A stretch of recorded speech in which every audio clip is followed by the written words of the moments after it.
दर्शकवृन्द नमस्कार। हामी माइतीघर मण्डलामा उपस्थित भएका छौँ।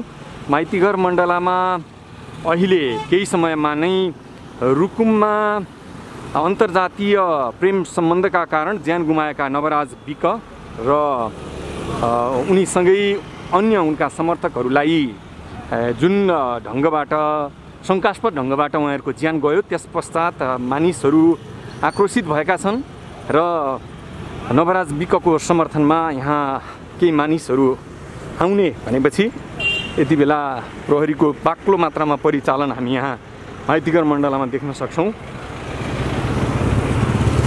एउटा अन्तर्जातीय प्रेम सम्बन्ध के प्रेम गर्नु अपराध हो, यो प्रश्न यति बेला टटकारो रूपमा खडा भएको छ।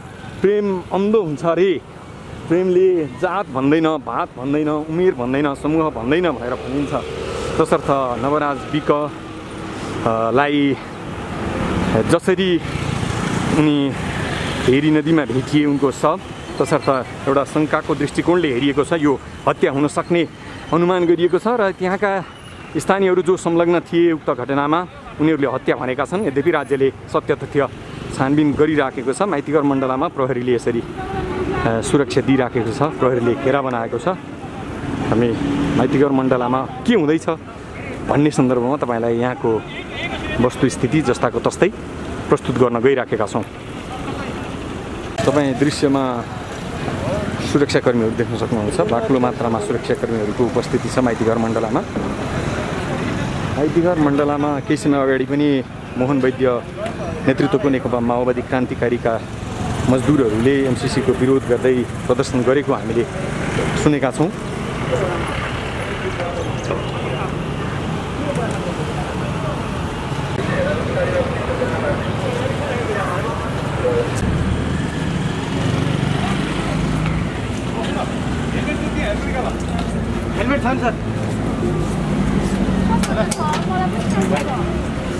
प्रहरी पिपी लगाएर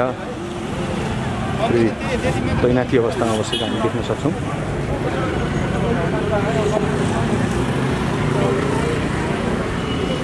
माइतीघरदेखि थापाथलीसम्म हामी जनसेवा प्रहरी प्रभागका डिएसपी साहबलाई अगाडि देखिरहेका छौँ। उहाँको कमान्डमा प्रहरीहरू खटिएका छन् सुरक्षाका।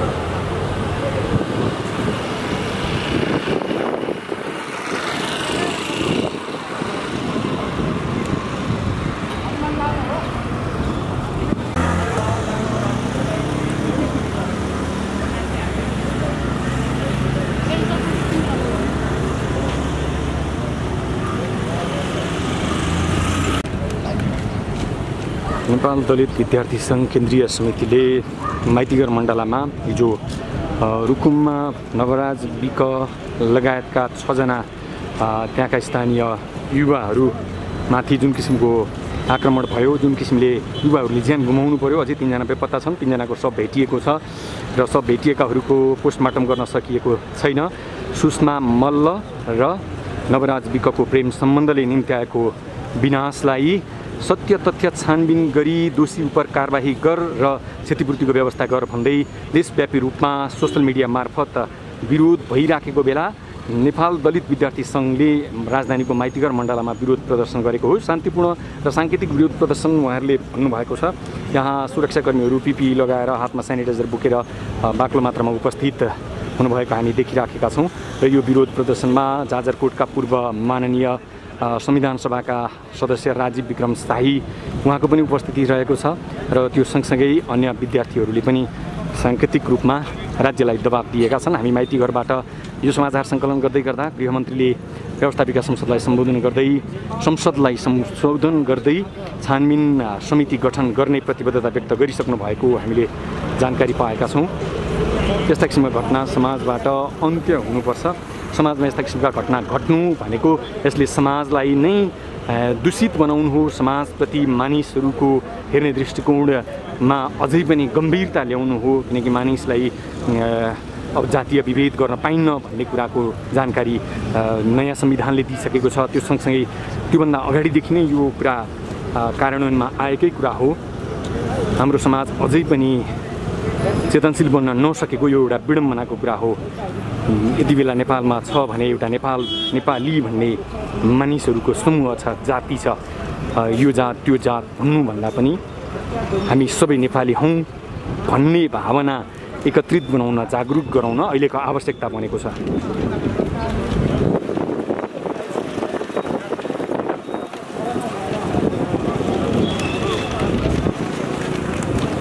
मन्त्रीजी, अब यो अहिलेको 10 मिनटको धरना त सकियो होइन, अब के गर्नुहुन्छ? कस्ता किसिमका कार्यक्रम मार्फत दबाब दिनुहुन्छ राज्यलाई? अब हामीले चाहिँ अब संसदले जुन हाम्रो माग अहिले के छ भन्दाखेरि उच्च स्तरीय एउटा छानबिन समिति सरकारले गठन गरोस् भन्ने हो।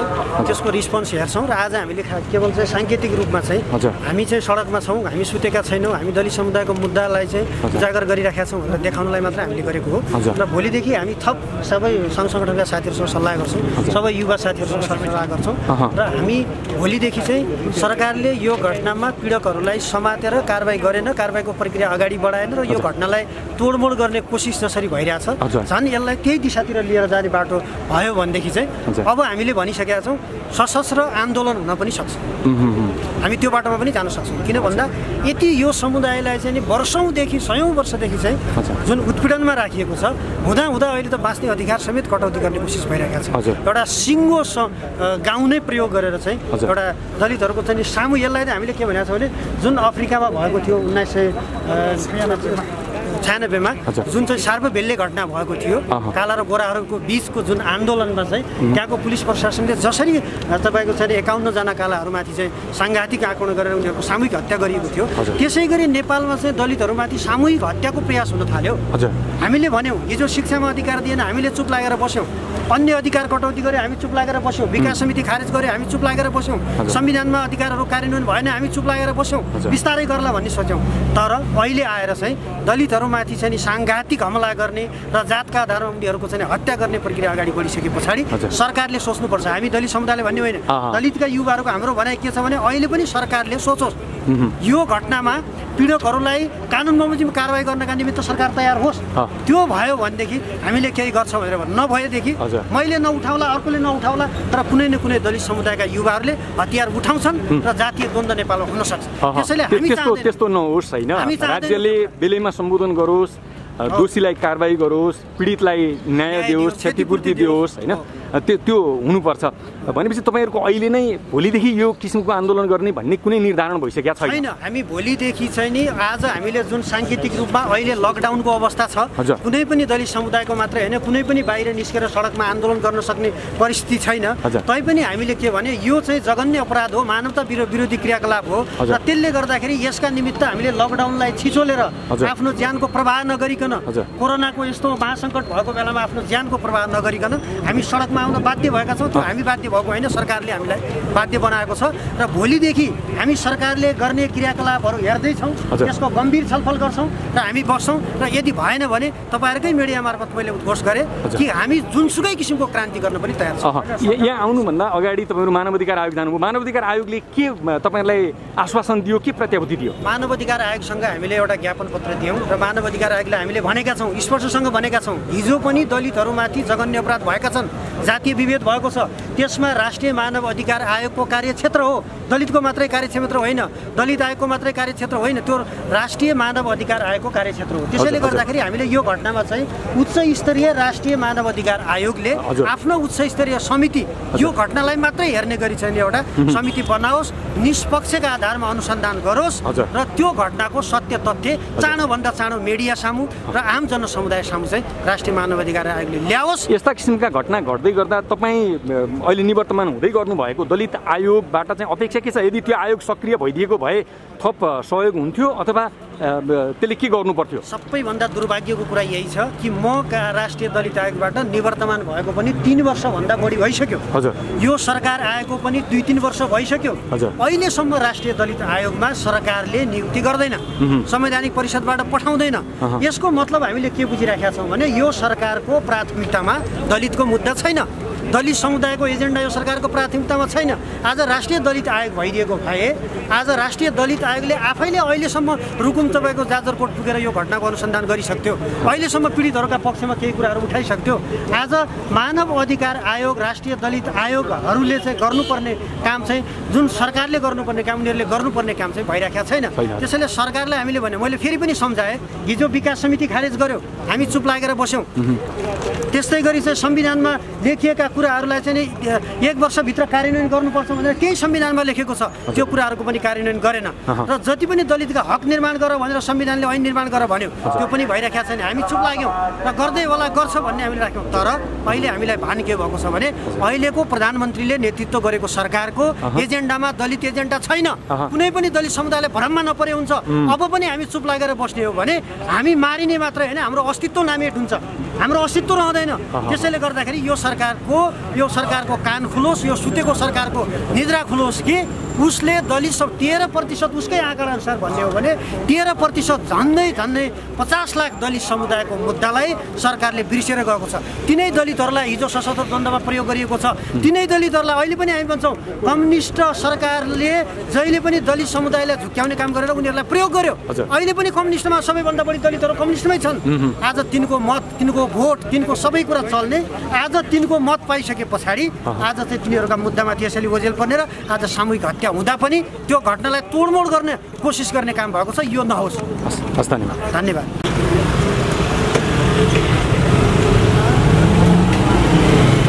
यति बेला उनका समर्थकहरूको यहाँ उपस्थिति हामी देख्न सक्छौँ। हामी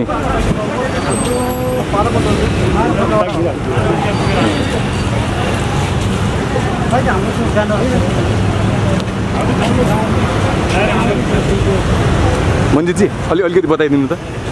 यो चाहिँ खास गरी चाहिँ हामीले अहिले जुन रुकुममा भएको घटना छ यो 21औं शताब्दीमा पनि जातका आधारमा एउटा जातीय विभेदका माध्यमबाट जुन दलित समुदायमाथि सामूहिक हत्या भएको छ त्यो हत्याको विषयमा हामी खास गरी चाहिँ अहिले जुन परिस्थितिमा जसरी दलितहरूमाथि चाहिँ अन्याय भएको छ, अत्याचार भएको छ, सामूहिक हत्या भएको छ, त्यो हत्याका विरुद्धमा अब नेपालका दलित युवाहरू हामी चाहिँ नि अवश्य पनि अब चाहिँ चुप लागेर बस्ने अवस्थामा छैनौँ। हामीले के भनेका छौँ भने अहिले पनि हामीले सरकारलाई चेतावनी दिइरहेका छौँ, सरकारलाई भनिरहेका छौँ। राष्ट्रिय मानव अधिकार आयोगलाई भर्खरै हामीले ज्ञापन पत्र दिएर आएका छौँ र हामीले आग्रह गरेका छौँ कि अब यो घटनामा सत्य तथ्य सरकारले छानबिन गरोस् र यो घटनामा भएका दोषीहरूलाई जुन 6 जना व्यक्तिहरूको ज्यान लिने काम भएको छ, जातीय विभेदका आधारमा जुन मान्छेले ज्यान गुमाउनु परिस्थिति सिर्जना भएको छ, त्यो कुरालाई तत्काल सरकारले चाहिँ यसको निष्पक्ष रूपमा छानबिन गरोस् र पीडितहरूलाई चाहिँ हदै कानुनभन्दा बढी कारबाही गरोस्। यही कुरामा हामी लागिरहेका छौँ। र अहिले हामी साथीहरू चाहिँ खास गरी यो हाम्रो साङ्केतिक विरोध मात्रै हो। अहिले हामीले चाहिँ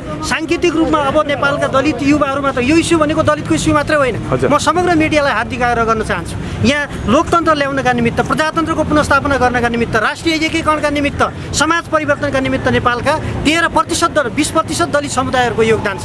हिजो चाहिँ 62-63 को जनआन्दोलनमा पनि दलितका तर्फबाट शहीद भएका छन्।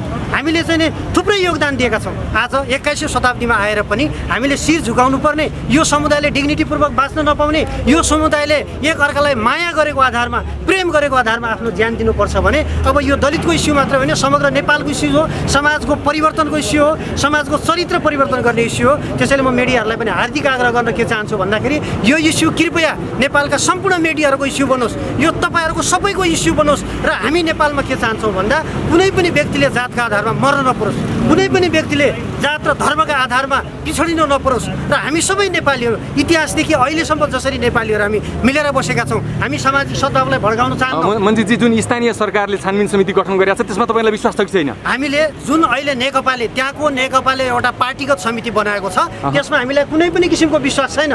जहाँ घटना घटेको छ हामीले त्यसको चरित्र अध्ययन गरौँ, जहाँबाट चाहिँ तपाईँको चाहिँ के भन्दाखेरि चाहिँ जुन द्वन्द्वको सुरुवात भएको थियो, खास गरी नेपालको माओवादी सशस्त्र द्वन्द्वमा नेपालका धेरैभन्दा धेरै दलितहरूले ज्यान गुमाएका छन्। 17,000 भित्र धेरैभन्दा धेरै दलितहरूले ज्यान गुमाएका छन्। आज त्यही ठाउँमा जहाँ आन्दोलनको उत्पत्ति भएको थियो, जहाँ आन्दोलनको चाहिँ उत्पादन भएको छ, त्यही ठाउँमा 6 जना दलितहरूले आफ्नो ज्यान गुमाउने परिस्थिति सिर्जना भयो भने यो देशमा माओवादीले के सिकाएको रहेछ, कम्युनिस्टहरूले के सिकाएको रहेछ। त्यसैले उहाँले बनाएको समितिसँग हाम्रो मतलब छैन, तर त्यो समिति बनाएको छ भने त्यसले सत्य तथ्य ल्याओस्, हामी सेल्युट गर्छौँ। सत्य तथ्य कारबाहीका लागि चाहिँ पीडितहरूलाई ल्याओस् र पीडकहरूलाई ल्याओस्, हामी त्यसका निमित्त तयार छौँ। र जुन अहिले हाम्रो माग चाहिँ के हो भन्दाखेरि खास गरी नेपाल सरकारले अहिले भर्खर मात्रै हामीले समाचार सुनेका छौँ, सरकारले कुनै एउटा उच्चस्तरीय छानबिन समिति बनाउँदैछ भन्ने हामीले सुनेका छौँ र यसमा दलित समुदायको प्रतिनिधित्व हुने गरी एउटा निष्पक्ष उच्चस्तरीय अधिकार सम्पन्न एउटा छानबिन समितिको निर्माण होस् र त्यो समितिले चाहिँ यसको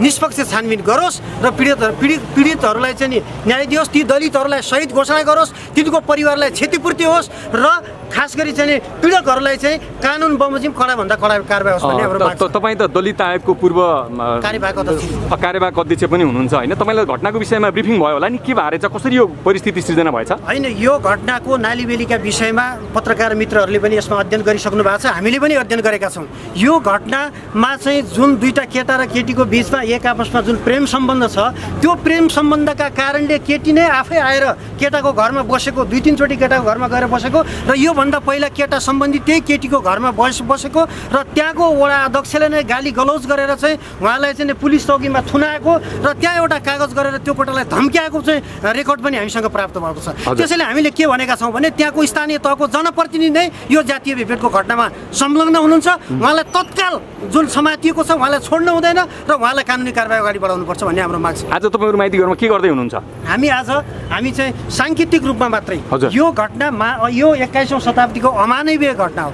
21औं शताब्दीमा एउटा मान्छेले मान्छेप्रति गर्ने घृणित घटना हो। त्यसैले यो घटनाका विरुद्धमा हामी केवल दलित समुदायका मात्रै होइन, हामीसँग गैर दलित समुदायका साथीहरू पनि उपस्थित हुनुहुन्छ। हामीले भर्खरै तपाईँको जाजरकोटको राजीव विक्रम साईलाई पनि हामीले चाहिँ आग्रह गऱ्यौँ र उहाँलाई हामीले मानव अधिकार आयोगमा हामीसँगै उभ्याएका छौँ र हामी के भन्न चाहन्छौँ भने हामी सांकेतिक रूपमा यो अमानवीय घटनाका विरुद्धमा केवल नेपालको दलित समुदाय मात्रै होइन, समग्र नेपालको समुदाय एक हुनुपर्छ र यो घटनामा जसरी गाउँ नै मिलेर दलितहरूमाथि सामूहिक जुन चाहिँ हत्याकाण्ड मच्चाइएको छ त्यसका निमित्त ती पीडकहरूलाई चाहिँ कारबाही गर्नका निमित्त म नेपालका सम्पूर्ण समुदायलाई हामीले ल्याएर आज हामीले एउटा सांकेतिक रूपमा हामीले कुनै यो लकडाउनको चाहिँ जुन मोडालिटी छ त्यसलाई तोड्ने, त्यसलाई भङ्ग गर्ने हाम्रो उद्देश्य छैन। हामी सोसियल डिस्टेन्स मेन्टेन गरेर हामी यो अहिले जुन सुरक्षाकर्मीहरूलाई पनि हामीले सहयोगमा हामीले पूर्व जानकारीका साथ उहाँहरूलाई जानकारी गराएर हामी आएका छौँ र हाम्रो आज सांकेतिक विरोध मात्रै हो र यो सांकेतिक विरोधले के देखाओस् भन्दा हामीले आज 10-20 जना जतिजना उपस्थित भएका छौँ,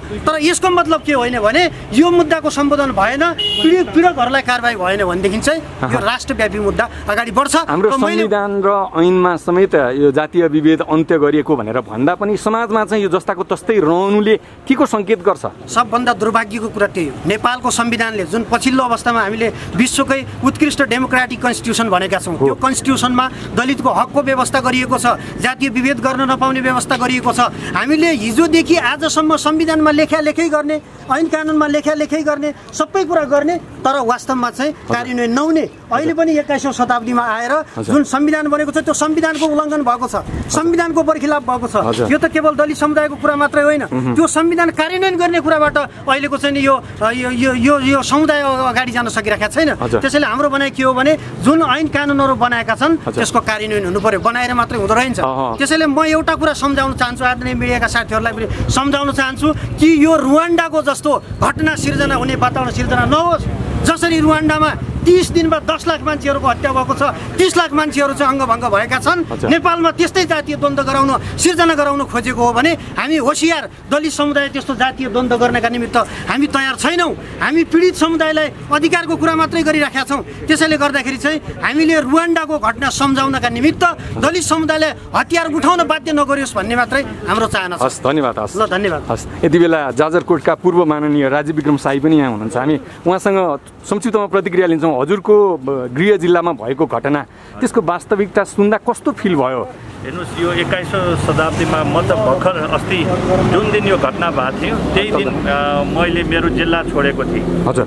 र दिनभरि म आफैले ड्राइभ गरेर फर्केर आउँदाखेरि घटनाको विषय त थाहा पाइएन, तर हिजो चाहिँ म चाहिँ हस्पिटलमा मेरो कोभिड टेस्टिङमा जाँदाखेरि चाहिँ विभिन्न फोन कल आएर र सामाजिक सञ्जाल माध्यमबाट मैले जानकारी पाएँ र मैले मेरो फेसबुक सञ्जालमा जानुभयो भने मैले एउटा विज्ञप्ति पनि सम्प्रेषण गरेका थिएँ। मलाई दुःख लाग्ने कुरा हेर्नुहोस्, म त सानैदेखि विदेशमा पढेँ र मैले छुवाछुत कहिले पनि भोग्न परेन। मेरो विद्यार्थी काल पनि दार्जिलिङमा बसेँ, अमेरिकामा बसेँ। त्यसैले यो नेपालमा फर्केर आउँदाखेरि हाम्रो यो कास्ट डिस्क्रिमिनेसन, अहिले पार्टीको एउटा पार्टी भयो भने अर्को पार्टीलाई नस्वीकार्ने, हामीलाई धेरै किसिमले हाम्रो नेपाली समाजलाई डिभाइड गरेको छ। हामीले चाहिँ अहिले यो डिभाइड भएर नि हामीले विभिन्न समस्याहरू भोग्न परिराखेको छ र हाम्रो यो भनौँ न अब यो सोसल मुद्दा मात्रै होइन, देशकै पनि अब भनौँ न भूमिहरू हस्तक्षेप भइराखेको, किनभने हाम्रो युनिटी भएन। हामीले खालि पार्टीगत रूपमा हामीले कम्युनिटी बेस्ड भनौँ न, हामीलाई विभिन्न किसिमले डिभाइड भएको भएर अब हामी चाहिँ एक हुनुपर्छ विभिन्न मुद्दाको लागि पनि। अब विभिन्न हामीले म अहिले संविधान सभाको सदस्य पनि हुँ।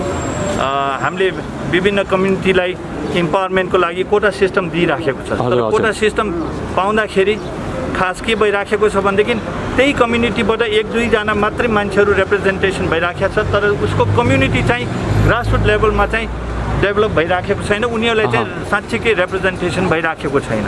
हामीले चाहिँ विभिन्न मुद्दा उठ्दाखेरि पनि हामीले यहाँ आएर यस्तो मिडिया मार्फत हामीले पत्रकारबाजी गर्छौँ, हाम्रो श्रेय लिन्छौँ, तर त्यो कम्युनिटीमा गएर उसको साँच्चीकै मर्म के हो।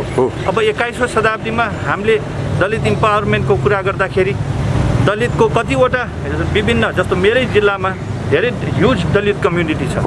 उनीहरूको लागि एजुकेसनको के भनौँ न छात्रवृत्तिहरू व्यवस्था भएको छ कि छैन, कि आफूले मात्रै यहाँ दलित आयोग यता विभिन्न आयोगमा बसेर, मैले आयोगहरूलाई क्रिटिसाइज गर्न खोज्या होइन, तर मैले के देखेको छु भनेदेखि साँच्चीकै अपनाएर ग्रासरुट लेभलमा आफूले पद पाएर मात्रै बस्ने होइन, ग्रासरुट लेभलमा आफ्नो कम्युनिटीमा के भइराखेको छ त्यो बुझ्न गएर विभिन्न अब एजुकेसन र विकासले मात्रै यो छुवाछुत हटाउने हो। जस्तो अहिले हामी नेपालमा त्यो त हजुरकै कम्युनिटीमा देखियो, त्यहाँ जुन डिस्क्रिमिनेसन हटाउन सकेन छु भन्ने विषयमा हजुरलाई अलिकति मैले पनि आफैलाई प्रश्न त सोध्नु भयो होला नि। मैले पनि फेस गरेको छु। जस्तो म विभिन्न राजनीति अभियानमा जाँदाखेरि, गाउँमा जाँदाखेरि त्यो विभिन्न साथीहरू मसँग लाग्छ, त्यहाँ विभिन्न कास्टका साथीहरू लाग्छ। मसँग हिँड्दाखेरि एउटा बाजीका बहिनी उसलाई पनि रोकेको थियो र मैले सम्झाएँ, हेर अब 21औं शताब्दी भइसक्यो, नेपाली काङ्ग्रेस भनेको अलिकता 15 सालमै हाम्रो पहिलो महामन्त्री त दलित महामन्त्री नै थियो।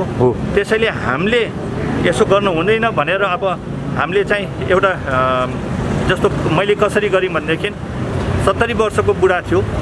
अब 70 वर्षमा जबरजस्ती चेन्ज गर्नलाई पनि हामी सकिँदैन। उसको छोरा छ कि छैन भनेर सोधेपछि उसको छोरा चाहिँ 35-40 वर्षको थियो र उसको छोराको घर चाहिँ मैले राखेको छु। त्यसैले हामीले जबरजस्ती पनि होइन, तर हामीले चेतनामूलक भनौँ न सम्झाएर, यो अहिले 21औं शताब्दी हो, यो परिस्थिति चेन्ज भइराखेको छ। मैले जान्न खोजेको चाहिँ विकट क्षेत्रहरूमा जनचेतना जगाउनका लागि जनप्रतिनिधिहरू पनि चुक्याएर छन् भन्ने जान्न खोजे हजुरको मुखबाट। होइन, मैले स्वीकार्नुहुन्छ नि? यो त स्वीकार्य छु, किनभनेदेखि मैले त म संविधान सभाको सदस्य हुँदाखेरि अथवा माननीय हुँदाखेरि मैले मेरो पार्टीको दलित भनौँ न अध्यक्षलाई पनि गएर विभिन्न कार्यक्रमहरू लिएर जाउँ, चेतनामूलक कार्यक्रमहरू लिएर जाउँ भनेर मैले भने पनि थिएँ। मैले मेरो संसद विकास कोष पनि म हाल्छु भनेर पनि भनेको थियो, तर अलिकता कोअर्डिनेसन हुन नसकेर म त्यसमा असफल भएँ।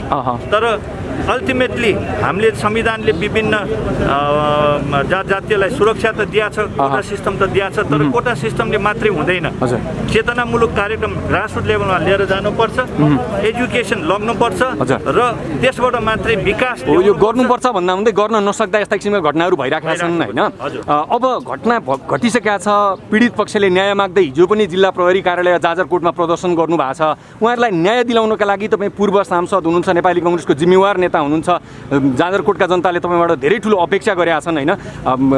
मृत्युको मुखमा पुगेका मानिसलाई हेलिकप्टरबाट उद्धार गरेर बचाउनु भएको छ तपाईँले विगतमा। यो घटनामा न्याय दिलाउनका लागि कस्तो भूमिका खेल्नुहुन्छ? मैले अहिले भर्खर हामी यहाँ हाम्रो भाइ हाम्रो यो विद्यार्थी भाइहरूको दलित आयोगको पूर्व अध्यक्षसँग गएर भर्खर अहिले मानव अधिकारमा पनि यो आयोगमा पनि एउटा चिठी पत्र बुझाएको छौँ कि एउटा तुरुन्तै छानबिन समिति जस्तो अहिले मैले के पनि सुने भनेदेखि अहिले गृहमन्त्रीले भर्खर हाउसमा बोलेको छ अरे र विशेष आयोग बन्छ यसको यो घटनाको छानबिन हुनको निम्ति। तर यो आयोग चाहिँ निष्पक्ष रूपमा हुनुपर्छ, सर्वदलीय हुनुपर्छ र हामीले त्यही सँगसँगै आयोगमा पनि एउटा छानबिन कमिटी बन्नु पर्यो र सर्वदलीय हुनुपर्छ कि न्यायिक हुनुपर्छ? सर्वदलीय न्यायिक भयो भने चाहिँ राम्रो होला। न्यायिक सबैभन्दा पहिला त न्यायिक हुनु पर्यो। अब न्यायिक हुन सक्यो र अहिले उदाहरणको यो अहिले काम गर्ने पनि यही बेला हो नि त। अन्याय भएको छ हेर्नुहोस्, 19 जनालाई त्यस्तो हुँदाखेरि अब 1-2 जनालाई लखटेर त्यसरी मार्यो भने पनि 4-5 जना मात्रै संलग्न हुन्छ भन्ने छ। तर 19 जनालाई आक्रमण गर्नु भनेको त त्यो त पुरै एउटा सामान्य घटना त होइन नि, त्यहाँ पुरै गाउँ नै उल्टेको हुनुपर्छ। किनभने 19 जनालाई लखट्नु भनेको त कमसेकम 40-50 जना त हुनै पर्छ। राजीव सर, मैले बिहान मात्रै जाजरकोटका केही पत्रकारसँग कुरा गरेँ, रुकुमका केही पत्रकारसँग कुरा गरेँ। ती सबै पत्रकारको भनाइ के थियो भने घटनालाई तोडमोड गर्ने र घटनाको वास्तविकता लुकाउने प्रयास हुँदैछ, यसको वास्तविकता चाहिँ आउँदैन है सर, घटना चाहिँ यो हो, ढुङ्गाले हानिकन मारिया छ भनेर उहाँहरूले भन्नुभएको छ होइन। घटनाको वास्तविकता तपाईँलाई के जानकारी छ अहिलेसम्म? मैले के सुनेको भनेदेखि 1 वर्ष अगाडि चाहिँ चौरजारी स्कुलमा चाहिँ एउटा खेलकुदको कार्यक्रम भएको थियो अरे भनौँ न। त्यो कार्यक्रममा चाहिँ जाँदाखेरि चाहिँ केटा र केटीको भेटघाट भएको र संलग्न भनौँ न अब रिस्ता जोड्दै आइराखेको थियो अरे र उनीहरू सोसल मिडिया मार्फत अथवा केटा पनि केटीको घरमा जाने, केटी पनि केटाको घरमा आवत जावत भइराखेको थियो अरे र 4-5 महिना अगाडि चाहिँ त्यो केटाले चाहिँ केटीको घरमा जाँदाखेरि चाहिँ त्यहाँ रोक लागेको भनेर खबर आएको छ र एउटा सम्झौता पनि गरेको भन्ने छ। सम्झौता चाहिँ त्यो केटा चाहिँ फर्केर नआउने भनेर। तर त्यो सम्झौता गर्दाखेरि पनि यो चाहिँ मलाई पत्रकार एउटा लोकेन्द्र खनाल भन्ने पत्रकारले नि मलाई भनेको भएर यो जे मलाई भनेको छ त्यही मैले जानकारी दिइराखेको छु तपाईँ। होइन, मैले चाहिँ अस्ति बेलुका के भएर चाहिँ घटनास्थलमा भन्ने कुरा छ। त्यो अस्ति घटनास्थलमा उनीहरू चाहिँ त्यही फेरि केटीले बोलायो भनेर चाहिँ उनीहरू जसले लिन गएको रे त्यहाँ जाँदाखेरि चाहिँ अब भनौँ न आक्रमण भयो भन्ने कुरा आएको छ। भनेपछि यो कुटपिट गरेर हत्या भयो भन्ने नै हजुरलाई जानकारी आछ? अब त्यस्तो भने लखटियो भनेर भनिएको छ। मैले भनेको छु 19 जनालाई लखट्नु भनेको त त्यो सामान्य 2-3 जनाले त लखट्या होइन होला। त्यसबाट चाहिँ तपाईँले इन्भेस्टिगेसन गर्नु, इन्भेस्टिगेसन जारी नै छ, इन्भेस्टिगेसन हुन्छ जस्तो लाग्छ। हजुरलाई विश्वास छ? मेरो विश्वास छ। अब हुन त पर्यो नि, अब अहिले हामी त त्यो ठाउँमा छैन, तर इन्भेस्टिगेसन त हुनुपर्छ। अहिले भर्खर मैले मानव आयोगलाई पनि यो घटनाबाट तपाईँले न्याय दिन सक्नुपर्छ, किनभने तपाईँले संविधानले पनि तपाईँलाई यो ठाउँमा राखेको नि त्यो न्याय दिनको निम्ति, यस्तै केसहरूको निम्ति भनेर मैले भनेको छु। हस्, थ्याङ्क यू। हस्, धन्यवाद। माइतीघर मण्डलामा यति बेला दलित सम्बद्ध विद्यार्थीहरू, त्यसै गरी पूर्व संविधान सभा सदस्य राजीव विक्रम शाही लगायतका मानिसहरूको शान्तिपूर्ण डिस्टेन्स मेन्टेन सहितको यो विरोध प्रदर्शन छ। यो विरोध प्रदर्शनलाई प्रहरीले हस्तक्षेप गरेको छैन।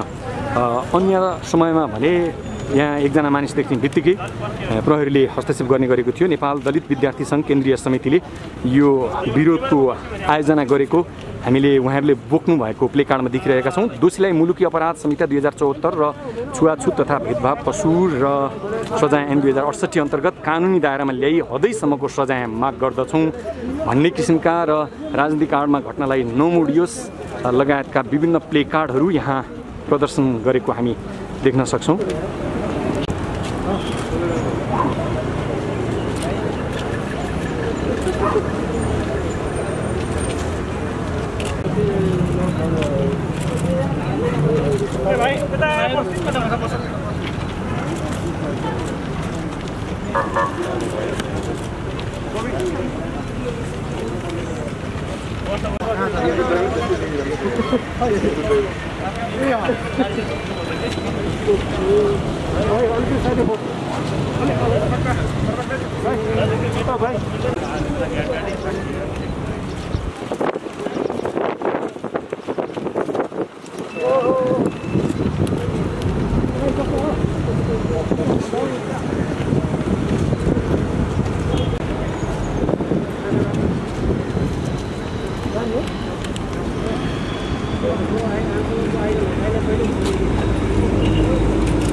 हेर्नुहोस्